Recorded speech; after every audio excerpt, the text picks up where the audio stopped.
Hello student, welcome to my YouTube channel. Students, आप सभी के लिए आज मैं इस वीडियो में लेकर आ चुका हूं कथा वस्तु, जो सारांश के भी नाम से आ जाती है। सबसे पहले मैं बात करूंगा निम्नलिखित में से किसी एक कहानी के आधार पर लेखक का उद्देश्य स्पष्ट कीजिए। जो पंचलाइट कहानी है, आपको कौन कौन सी कहानी पढ़नी है मैं पहले वो बता देता हूँ। जो पंचलाइट है वो मोस्ट इम्पोर्टेंट है, हर साल पूछी जाती है। और लाठी आपको नहीं पढ़नी है, क्योंकि लाठी इस साल हटा दी गई है कोर्स से। बहादुर आपको पढ़नी है और ध्रुव यात्रा आपको पढ़नी है। मैं आपको पंचलाइट और बहादुर को करा दूंगा, जिससे कि आपकी अच्छी तरह प्रैक्टिस हो जाएगी। इससे 5 मार्क्स आपके क्लियर हो जाएंगे। चलो साथियों, मैं स्टार्ट करता हूँ।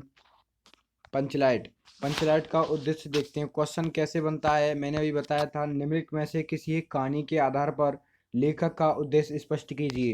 तो पंचलाइट कहानी में क्या है देखते हैं। फणीश्वर स्वरनाथ रेणु जी हिंदी जगत के सुप्रसिद्ध आलंचिक कथाकार हैं। आपको एक एक लाइन समझ में आनी चाहिए। अनेक जन आंदोलनों से वे निकट जुड़े रहे, इस कारण ग्रामीण अंचलों से उनका निकट का परिचय है। तो आप समझ सकते हैं कि ऐसे इसका उद्देश्य आ जाता है। इस उद्देश्य को आप स्क्रीनशॉट ले सकते हैं, जिससे कि आपके बोर्ड एग्जाम में 5 मार्क्स क्लियर हो सकते हैं।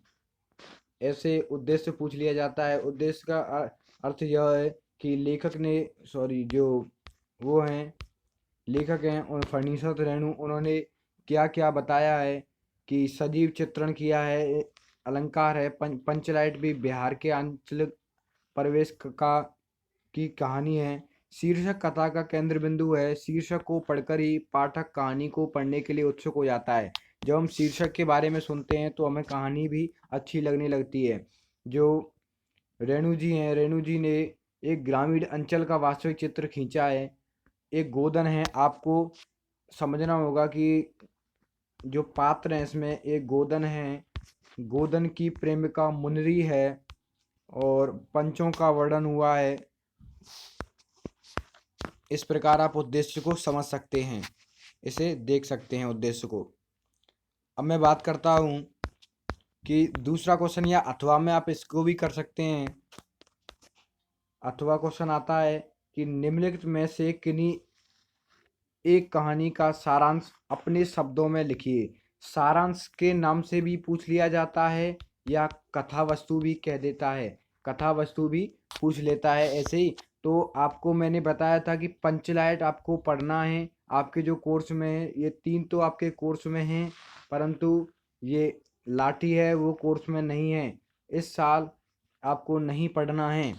तो मैं पंचलाइट और बहादुर के बारे में बताऊंगा। तो पंचलाइट के बारे में पहले बता देता हूँ, बहादुर की अगली वीडियो में बताऊंगा। तो सारांश की बात करते हैं। पे अभी मैंने उद्देश्य को बता दिया है। अगर आपने स्क्रीनशॉट नहीं लिया है तो ले लीजिए स्क्रीनशॉट, जिससे कि आप अपनी कॉपी में लिख सकें और समझ सकें। अब पंचलाइट कहानी का सारांश देखते हैं। पंचलाइट रेणु जी की आंचलिक कहानी है। कहानी में बिहार के एक पिछड़े गांव के परिवेश का सुंदर चित्रण प्रस्तुत किया गया है। आपको समझना है, जो पंचलाइट है एक आंचलिक कहानी है। किसकी? फणीश्वर नाथ रेणु जी की। कहानी में बिहार के एक पिछड़े गांव के परिवेश का सुंदर चित्रण किया है।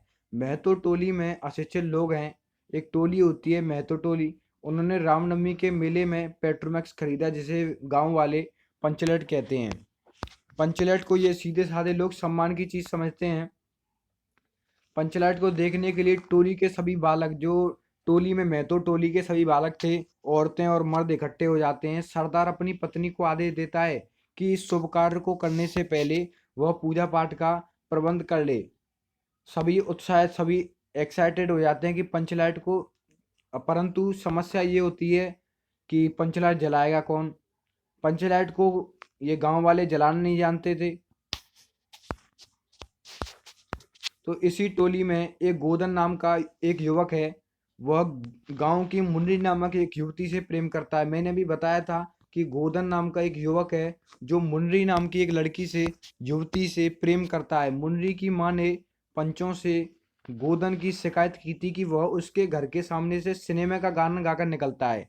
इस कारण पंचों ने उसे जाति से निकाल रखा है, अर्थात गांव से निकाल रखा है। मुंडरी को पता है कि गोदन पंचलाट को जलाना जानता है। वह चतुराई से यह बात पंचों तक पहुंचा देती है। पंच गोदन को पुनः जाति में ले लेते हैं। वह पंचलाट को जला देता है। मुंडरी की माँ गुल्ली काकी प्रसन्न होकर गोदन को शाम के भोजन के निमंत्रण देती है। पंच भी अति उत्साहित होकर गोदन को कह देते हैं, ये मोस्ट इम्पोर्टेंट है, आपको ये ब्लैक पेन से लिखना है। जिस ये लिखा है, तुम्हारा 7 खून माफ, खूब गाओ सलीमा का गाना। ये मोस्ट इम्पोर्टेंट है, आपको काले पेन से लिखना है। पंचलाइट की रोशनी में लोग भजन कीर्तन करते हैं तथा उत्सव मनाते हैं। कहानी का कथानक सजीव है।